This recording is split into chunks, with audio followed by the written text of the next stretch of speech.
नमस्कार प्यारे साथियों, मैं निशान सिंह प्रताप क्लासेस के यूट्यूब चैनल पे आपका हार्दिक स्वागत करता हूँ। जैसा कि आप सभी लोग मेरे पीछे थंबनेल के अंदर देख रहे होंगे, आज हम लेके आए हैं बैठक व्यवस्था के अंदर पार्ट नंबर 3। इससे पहले मैंने आपको बैठक व्यवस्था के 2 पार्ट करवा दिए थे, जिसके अंदर मैंने आपको इसकी 3 टाइप करवा दी थी। आज चौथी टाइप लेके आए हैं। इससे पहले मैं आपको बता दूं, ये क्लास जो स्पेशल बीएसटीसी वाले स्टूडेंट हैं उनके लिए बहुत ही महत्वपूर्ण साबित होगी, क्योंकि उनकी जो एग्ज़ाम डेट है वो आज अखबार के अंदर आ चुकी है। आपका एग्ज़ाम अगस्त के अंदर कंडक्ट कराया जाएगा, जिसके अंदर आपको अगर एग्ज़ाम क्लियर करना हो तो आप रीजनिंग और हिंदी के 2 सब्जेक्ट मजबूत कर लेना, क्योंकि जीएस होगा वो सभी का एक बराबर होगा। ठीक है। रीजनिंग और हिंदी एक दो सब्जेक्ट ऐसे हैं जिसके अंदर आप अच्छे से मेहनत करोगे तो बटा में से बटा नंबर आपको मिल सकते हैं। दूसरी बात, अगर आप रीजनिंग की स्पेशल तैयारी कर रहे हो तो मेरे साथ जुड़े रहना। एग्जाम होने से पहले मैं आपको बटा में से बटा नंबर आपके लाके दिखाऊंगा। लगातार अगर आप मेरे साथ जुड़े रहोगे तो 50 में से 45 प्लस का स्कोर आप करके आओगे एग्जाम के अंदर। इस चीज की गारंटी है, अगर आप पहली क्लास से लेके लास्ट क्लास तक मुझे फॉलो करोगे तो। देखते हैं आज हम क्या करेंगे। आज करेंगे बैठक व्यवस्था का पार्ट नंबर 3। इससे पहले मैंने 2 वीडियो आपको दे दिए थे बैठक व्यवस्था के, जिसके अंदर मैंने आपको 4 टाइप करवा दी थी बैठक व्यवस्था की। पहली टाइप मैंने आपको करवाई थी सिंगल लाइन वाली। दूसरी टाइप मैंने आपको करवाई थी डबल लाइन वाली, यानी एक दूसरे के आमने और सामने मुख करके विद्यार्थी या स्टूडेंट बैठे हैं। तीसरी टाइप मैंने आपको करवाई थी गोलाकार वाली। ठीक है। और चौथी टाइप जो आज मैं लेके आया हूं वो होगी आयत के अंदर। ये होगी आपकी पहली टाइप, ये होगी दूसरी टाइप, और ये होगी आपकी तीसरी टाइप, और ये वाली टाइप है जो आज की है वो है आपकी चौथी टाइप। तो देखते हैं चौथी टाइप। अगर आप किसी भी टॉपिक को पढ़ रहे हो ना तो उसको टाइप के अंदर बांट लेना। तैयारी करने का या टॉपिक आसान करने का मैं आपको तरीका बता रहा हूँ। किसी भी टॉपिक टॉपिक को अगर आप पढ़ रहे हो तो उस टॉपिक को आप टाइप के अंदर बांट लेना। मतलब जैसे आपने कैलेंडर पढ़ा, कैलेंडर के अंदर आपने देख लिया भी 6 से 7 टाइप बन रही हैं। कितनी बन रही हैं? 6 से 7 टाइप बन रही हैं। आप एक एक टाइप के 5-5 या 4-4 पर्सन कर करके देख लेना, आपका कैलेंडर मजबूत हो जाएगा। सबसे पहले देख लेना, जो पहली टाइप बनेगी आप सबसे पहले उस टाइप को सबसे आसान टाइप मानोगे। सबसे आसान जो बिल्कुल ही बेसिक होता है कैलेंडर के अंदर। कैलेंडर की बात नहीं मैं कर रहा, किसी भी टॉपिक को आप अगर तैयार करना चाहते हो तो जो सबसे पहली टाइप उस टॉपिक की बनाओगे बिल्कुल बेसिक सी टाइप बना लेना। उसके बाद में जो सेकंड टाइप आएगी उसका लेवल थोड़ा अप कर देना। उसके बाद में जो तीसरी टाइप आएगी उसका लेवल भी अप कर देना। ऐसे करके आप अगर किसी भी टॉपिक को टाइपों के अंदर विभाजित करके पढ़ोगे ना तो टॉपिक आपका एकदम क्लियर होगा। और आपका जब एग्जाम पास में होगा ना तो फिर आपको रिवीजन करने के अंदर दिक्कत नहीं होगी। क्यों नहीं होगी? क्योंकि आपने उस टॉपिक को टाइपों के अंदर बांटा होगा। और आप सिर्फ ऐसे करना, जैसे 7 टाइप हैं कैलेंडर के अंदर, उदाहरण के लिए मैं बता रहा हूं, तो आप पहली टाइप का एक क्वेश्चन कर लेना, दूसरी का एक कर लेना, तीसरी का एक कर लेना। ऐसे ऐसे करके 7 क्वेश्चन के अंदर आपका कैलेंडर रिवीजन हो जाएगा। पूरा का पूरा कैलेंडर का जो टॉपिक है वो सिर्फ और सिर्फ 7 या 6, यानी जितनी भी आपने टाइप बनाई है उस टाइप के एक एक क्वेश्चन भी करोगे ना तो आपको याद आ जाएगा भी इस टाइप के अंदर ये वाला सूत्र लगता है। ठीक है। तो ये सजेशन है मेरा छोटा सा भी, अगर आप किसी भी टॉपिक को तैयार कर रहे हो रीजनिंग के अंदर तो उसको टाइप के अंदर बांट के ही तैयार करना। फिर आपका टॉपिक अच्छे से तैयार होगा और आपको रिवीजन करने के अंदर भी आसानी होगी। वरना ऐसे तो कैलेंडर का टॉपिक बहुत बड़ा, आप 50 क्वेश्चन भी कर लेना तो भी आपको ऐसे लगेगा भी हमने कुछ किया भी नहीं। ठीक है। रिवीजन के वक्त जब आप रिवीजन करोगे आप 50-60 जितने मर्जी क्वेश्चन कर लेना, फिर भी आपको ऐसे लगेगा भी कुछ ना कुछ छोड़ के जा रहे हैं हम। अगर आप टाइप के अंदर बांट के करोगे तो आपको बिल्कुल भी नाराजगी आपके हाथ नहीं लगेगी। ये दावा है मेरा इस चीज के अंदर। ठीक है। तो क्वेश्चन नंबर 1 देखते हैं आज बैठक व्यवस्था के पार्ट नंबर 3 के अंदर। पहला क्वेश्चन हमारा है जो क्या कह रहा है, देख लेना। पहला क्वेश्चन कह रहा है, गीता, सीमा, माया तथा सीता चारों मिलकर एक खेल खेल रहे हैं। कौन कौन? गीता, सीमा, माया और सीता चारों मिलकर एक खेल खेल रहे हैं तथा गीता माया जोड़ीदार हैं। देख लेना, जोड़ीदार हैं इसका मतलब ये होता है जैसे एक जोड़ीदार तो गीता तो यहाँ पे बैठी है और माया होगी वो यहाँ पे बैठेगी। जोड़ीदार का मतलब होता है बिल्कुल एक दूसरे के सामने बैठ के खेल खेलना, जोड़ीदार ही कहलाता है। एक बंदी यहाँ पे बैठी है और एक यहाँ पे बैठी है, ये दोनों या ये दोनों या ये दोनों या ये दोनों कभी आपस में जोड़ीदार नहीं होंगे। जोड़ीदार होंगे तो ये वाली आपस में जोड़ीदार होगी, ये वाली और ये वाली आपस में जोड़ीदार होगी। इस बात को गांठ बांध लेना, ठीक है। तो आगे चलते हैं, क्वेश्चन क्या बोल रहा है। आगे बोल रहा है जोड़ीदार हैं, सीमा पूर्व दिशा में पीठ किए हुए बैठी है। देख लेना, सीमा नाम की जो लड़की है वो पूर्व दिशा में पीठ किए हुए बैठी है, तो उसका मुख किस दिशा में होगा? उसका मुख होगा पश्चिम दिशा की तरफ। पश्चिम की तरफ देख रही है तभी तो उसकी पीठ पूर्व दिशा की ओर है। इसके बाद में क्या बोल रही है, सीमा और सीता तथा गीता और माया जोड़ीदार है। यानी सीमा के सामने कौन बैठी है? सीता बैठी है, इसीलिए तो वो जोड़ीदार है ना। यहाँ पे कौन आ जाएगी? यहाँ पे सीता आ जाएगी। इसके बाद में तथा माया उत्तर दिशा में मुंह किए हुए बैठी है। माया नाम की जो लड़की है वो कहाँ पे बैठी होगी? दक्षिण दिशा में बैठी होगी, तभी तो उसका मुंह ऊपर की तरफ होगा ना, उत्तर दिशा की तरफ। इसके बाद में माया की जोड़ीदार कौन थी? माया की जोड़ीदार थी गीता। कौन थी? गीता थी माया की जोड़ीदार। तो क्या बोल रहा है ये, माया का मुंह उत्तर दिशा की ओर है तो गीता का मुंह किस दिशा में होगा? यानी गीता किस दिशा में देख रही है? तो देख लेना केंद्र की तरफ इन सब का मुख है, तो देख लेना गीता का मुख होगा वो नीचे की तरफ होगा, और नीचे वाली दिशा को हम क्या बोलते हैं? दक्षिण दिशा कहा जाता है, ठीक है। इसके बाद में करते हैं क्वेश्चन नंबर नेक्स्ट। चार मित्र वर्गाकार स्थिति में बैठकर ताश का खेल खेल रहे हैं। किसका खेल खेल रहे हैं? ताश का खेल खेल रहे हैं चार मित्र वर्गाकार स्थिति के अंदर बैठ के। तो सबसे पहले वर्गाकार स्थिति बनाएंगे। इसके बाद में भवानी के दाईं तरफ राजू बैठा है तथा सुरेंद्र के बाईं तरफ गोपाल बैठा है। तो बताइए निम्नलिखित में से कौन सा युगल खेल में जोड़ीदार था? सबसे पहले क्या बोल रहा है? भवानी के दाईं तरफ, यानी भवानी को एक बार यहाँ पे बिठाएंगे दक्षिण दिशा में, ठीक है। अभी भवानी दक्षिण दिशा में बैठा है, दक्षिण दिशा में बैठ के वो ऊपर की तरफ देख रहा है। ऊपर की तरफ देखेगा तो उसका लेफ्ट हैंड तो इस वाला होगा और राइट हैंड उसका ये वाला होगा, ऐसे ही होगा ना, क्योंकि बायां तो ये वाला होगा और दायां इसका ये वाला होगा। इसके बाद में क्या बोल रहा है? भवानी के दाईं तरफ राजू बैठा है, भवानी के दाईं तरफ बैठा है तो यहाँ पे कौन आ जाएगा? यहाँ पे हमारा आ जाएगा राजू। इसके बाद में क्या बोल रहा है? और सुरेंद्र के बाईं तरफ गोपाल बैठा है, यानी सुरेंद्र अगर यहाँ पे बैठा है, कौन बैठा है यहाँ पे? सुरेंद्र अगर यहाँ पे बैठा है, सुरेंद्र के बाईं तरफ देख लेना, सुरेंद्र का मुख अगर किसी व्यक्ति का मुख पूर्व दिशा में है, ठीक है, तो उसका राइट हैंड तो ये वाला होगा क्योंकि नीचे वाला, और लेफ्ट हैंड कौन सा होगा? ऊपर वाला। तो इसका लेफ्ट हैंड कौन सा है, यानी बायां हाथ कौन सा है? ये वाला है। और यहाँ पे कौन बैठा है? यहाँ पे बैठा है गोपाल। कौन बैठा है यहाँ पे? गोपाल बैठा है। तो बताइए निम्नलिखित में से कौन सा युगल खेल में जोड़ीदार था? सबसे पहला ऑप्शन भवानी और सुरेंद्र। भवानी और सुरेंद्र कभी भी आपस में जोड़ीदार नहीं होंगे। मैंने आपको पहले भी बात बताई थी कि जो व्यक्ति एक दूसरे के सामने बैठा है वो ही सिर्फ और सिर्फ खेल के अंदर क्या होगा? जोड़ीदार होगा। दूसरा ऑप्शन क्या बोल रहा है? गोपाल और राजू। गोपाल और राजू भी आपस में जोड़ीदार नहीं होंगे। तीसरा क्या बोल रहा है? भवानी और राजू। भवानी और राजू भी आपस में जोड़ीदार नहीं होंगे। गोपाल और भवानी कौन है? एक तो गोपाल और दूसरा है भवानी, एक दूसरे के सामने बैठे हैं ना। तो ऑप्शन नंबर डी हमारा क्या होगा? सही उत्तर होगा, ठीक है।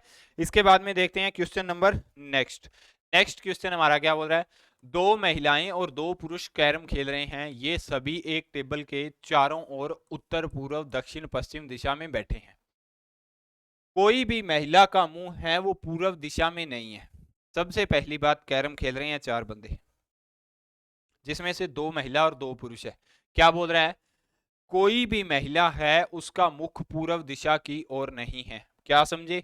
कोई भी महिला है उसका मुख है वो पूर्व दिशा की तरफ नहीं है। तो मतलब कि एक तो पूर्व दिशा में महिला आ जाएगी, क्योंकि जो पूर्व दिशा में महिला आएगी उसका मुख किस दिशा में होगा? उसका मुख पश्चिम दिशा में होगा, पहली बात।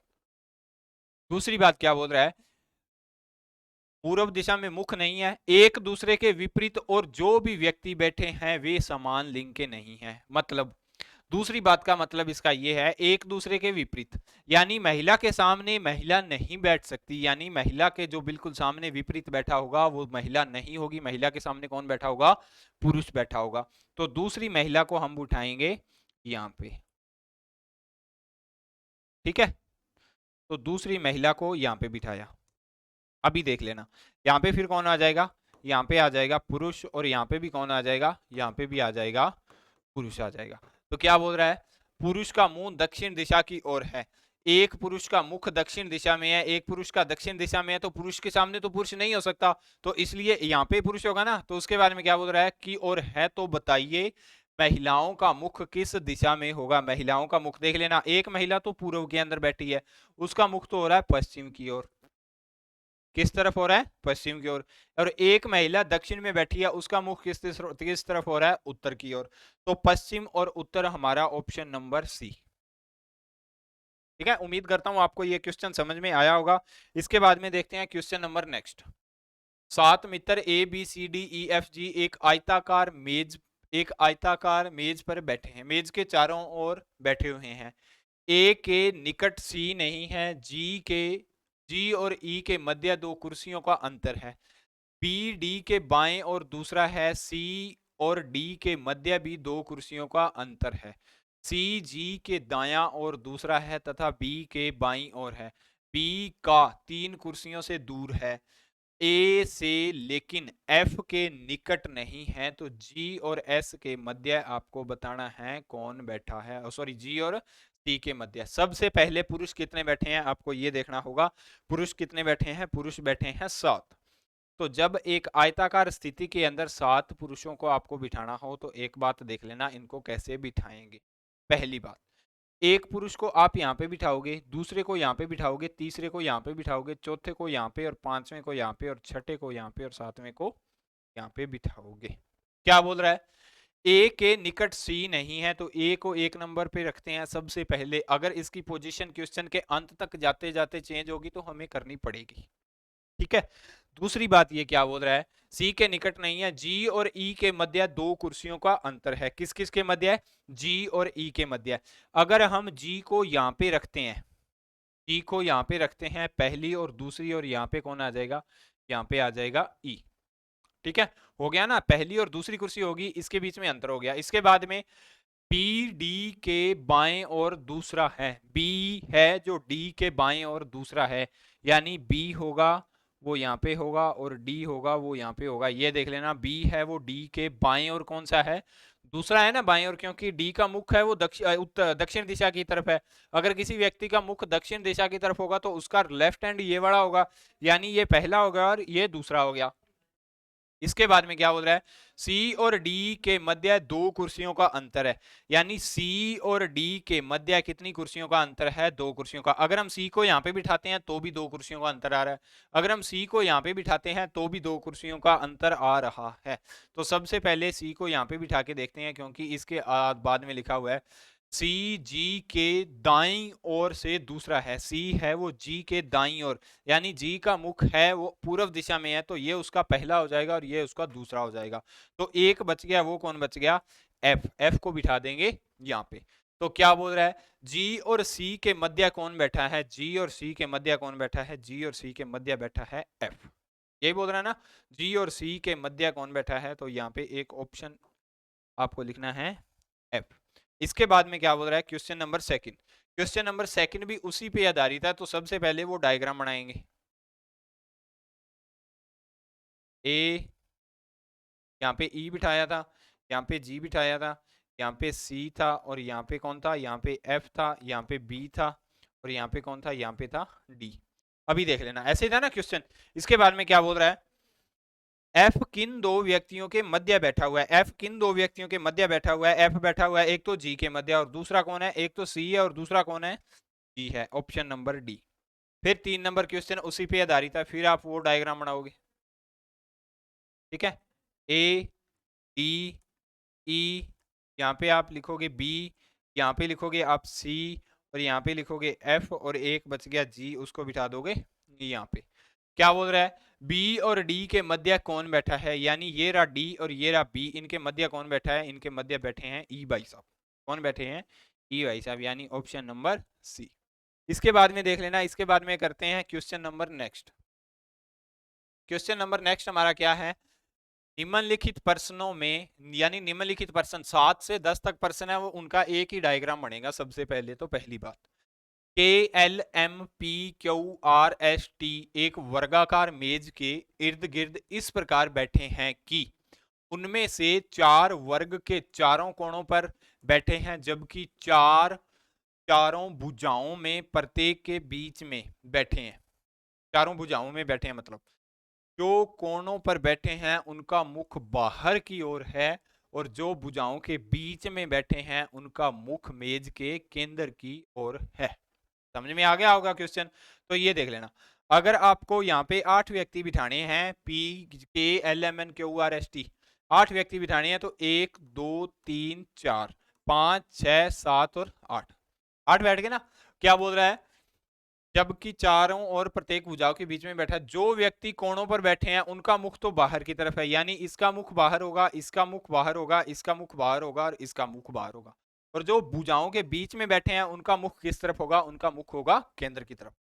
तो सबसे पहले नेक्स्ट स्लाइड के अंदर मैं आपको इसका डायग्राम बना के बताता हूं।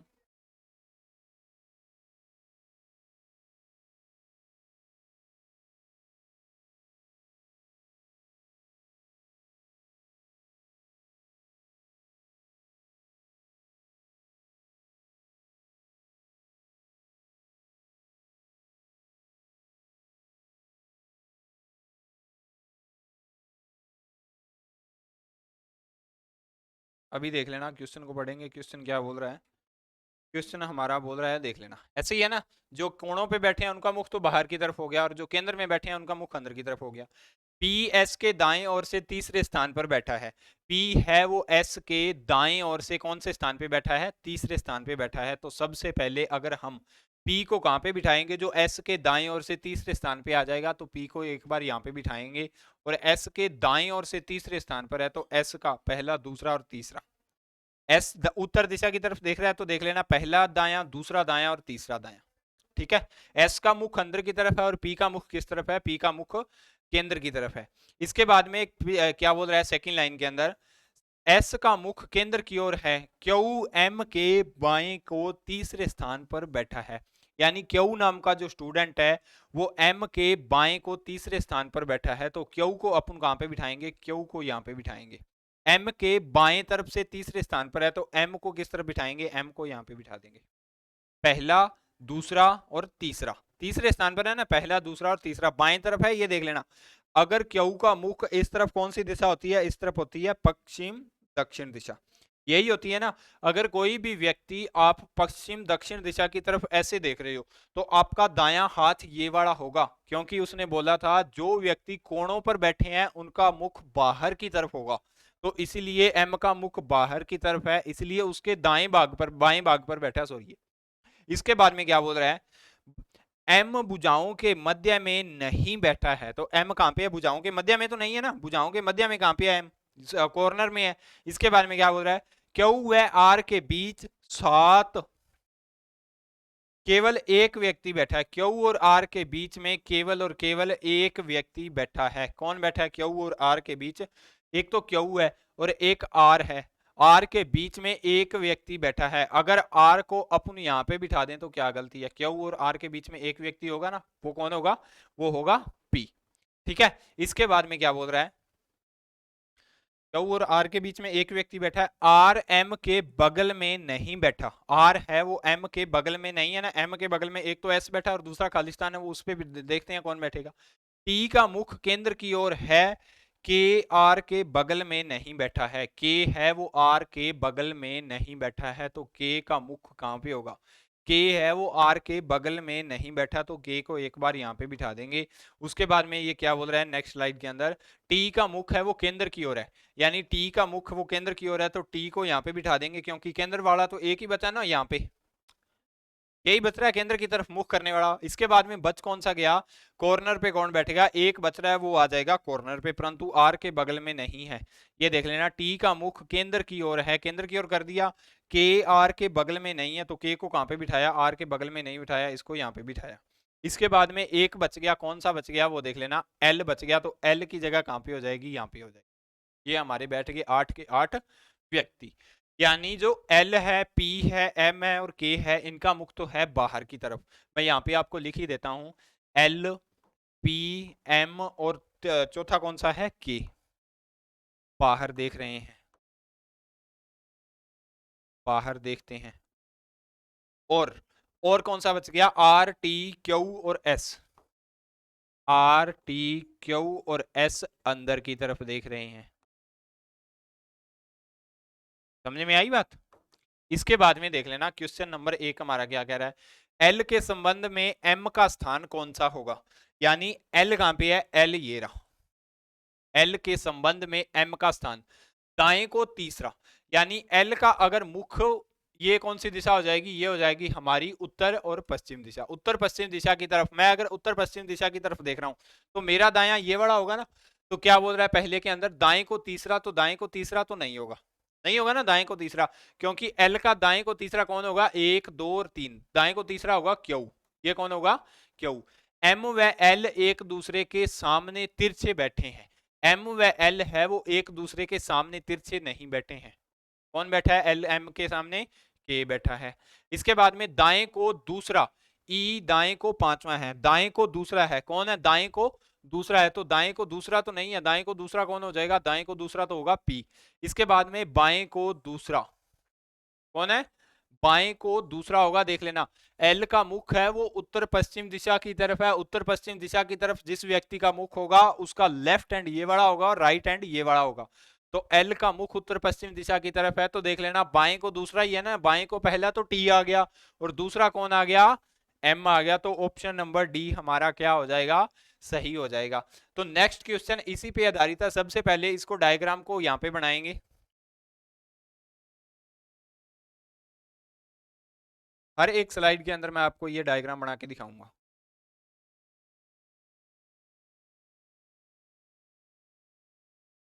ठीक है, तो देख लेना एल आर पी का कौन है, एल है, आर है और पी है। इसके बाद में कौन है, टी क्यू, कौन है, यहाँ पे टी आ जाएगा और यहाँ पे कौन आ जाएगा, यहाँ पे क्यू आ जाएगा। और नेक्स्ट के अंदर एम एस के, कौन है, एम एस और के, क्यू व आर के ठीक बीच में कौन बैठा है, तो देख लेना आर ये रहा और क्यू ये रहा, इनके ठीक बीच में कौन बैठा है, ठीक बीच में बैठे हैं पी भाई साहब, कौन बैठा है, पी बैठा है।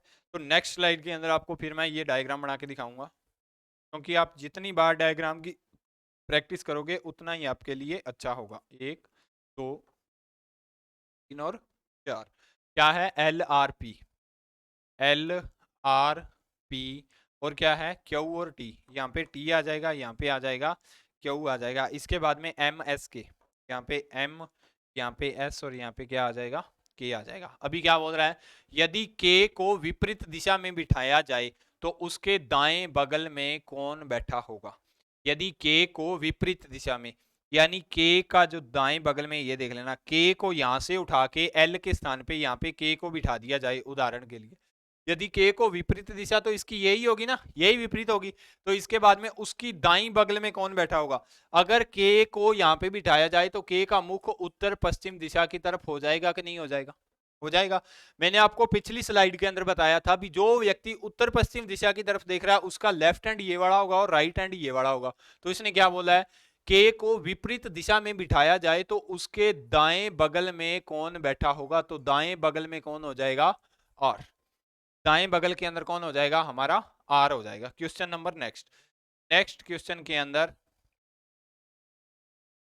1 2 3 4, 1 2 3 और 4, तो देख लेना के आर पी कौन है, सॉरी एल आर पी है ना, L R P, L R और पी, तो यहाँ पे कौन आ जाएगा, टी और क्यू, टी और क्यू, यहाँ पे फिर कौन आ जाएगा, एम एस के, एम एस और के।